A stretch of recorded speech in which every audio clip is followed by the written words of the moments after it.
ಮುಂದಿನ ಮಾತುಕತೆಗೆ Iran plan ಇಲ್ವಾ? ಮುಂದಿನ ಮಾತುಕತೆ ಬಗ್ಗೆ ಸ್ಪಷ್ಟ ತೀರ್ಮಾನವನ್ನ ಇನ್ನೂ ಕೂಡ ಇರಾನ್ ಹೇಳಿಲ್ಲ. ಇರಾನ್ ಮುಂದಿನ ಮಾತುಕತೆ ಬಗ್ಗೆ ಯೋಚಿಸಿಲ್ಲ.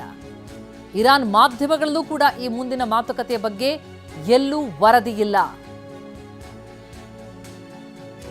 ವ್ಯಾನ್ಸ್ ಪಡೆ ಇಸ್ಲಾಮಾಬಾದಿಂದ ತೆರಳಿದ್ರೂ ಕೂಡ ಮತ್ತೊಂದು ಸುತ್ತಿನ ಮಾತುಕತೆಗಳಾಗಬಹುದು ಅಂತ ಊಹಿಸಲಾಗ್ತಾ ಇತ್ತು. ಆದರೆ ಅಮೆರಿಕ ಇಟ್ಟಿರುವ ಬೇಡಿಕೆಗಳೇ ಅಸಮಂಜಸ ಅಂತ ಇರಾನ್ ಹೇಳಿಕೆಗಳನ್ನು ಕೊಡ್ತಾ ಇರೋದು ನೋಡಿದ್ರೆ ಮುಂದಿನ ಮಾತುಕತೆಗೆ ಇರಾನ್ನಿಂದ ಯಾವುದೇ ಪ್ಲಾನ್ ಇಲ್ವಾ?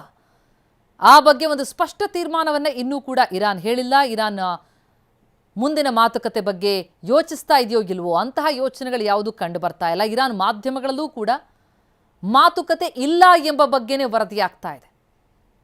ಅಂದರೆ ಇಲ್ಲಿಗೆ ಹಾಗಿದ್ರೆ ಸಂಧಾನ ಮಾತುಕತೆಗಳೆಲ್ಲವೂ ಕೂಡ ಮುಕ್ತಾಯ ಆಗುತ್ತಾ? ವಿಫಲ ಆಗಿದೆ ಅಂತಂದರೆ ಮತ್ತೊಂದು ಸುತ್ತಿನ ಪ್ರಯತ್ನಗಳಾಗಲ್ವಾ? ವಿಫಲ ಅಂತಂದರೆ ಮಾತುಕತೆ ಮುಂದೆ ಇಲ್ಲ ಅಂತಾದರೆ ಮುಂದಿನ ಹೆಜ್ಜೆ ಏನು? ಮತ್ತೆ ಕದನನ? ಮತ್ತೆ ಕದನ ಆದರೆ ಅದರ ಸ್ವರೂಪ ಹೇಗಿರುತ್ತೆ?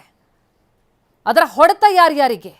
ಹಾರ್ಮುಜ್ ನಮ್ಮದು, ಸಂಪೂರ್ಣ ಹಿಡಿತ ನಮ್ಮದು, ಪವರ್ ನಮ್ಮದು ಅಂತ ಹೇಳಿ ಇರಾನಿನ ಷರತ್ತುಗಳ ಮೇಲೆ ಷರತ್ತು ಹಾಕ್ತಾ ಇದೆ.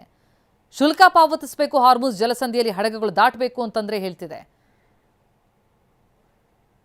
ಲೆಬನಾನ್ ಸೇರಿದಂತೆ ಗಲ್ಫ್ ರಾಷ್ಟ್ರದಲ್ಲಿ ಕದನ ವಿರಾಮ ಜಾರಿಯಾಗಬೇಕು ಅನ್ನೋದು ಕೂಡ ಇರಾನ್ನ ಷರತ್ತಾಗಿತ್ತು.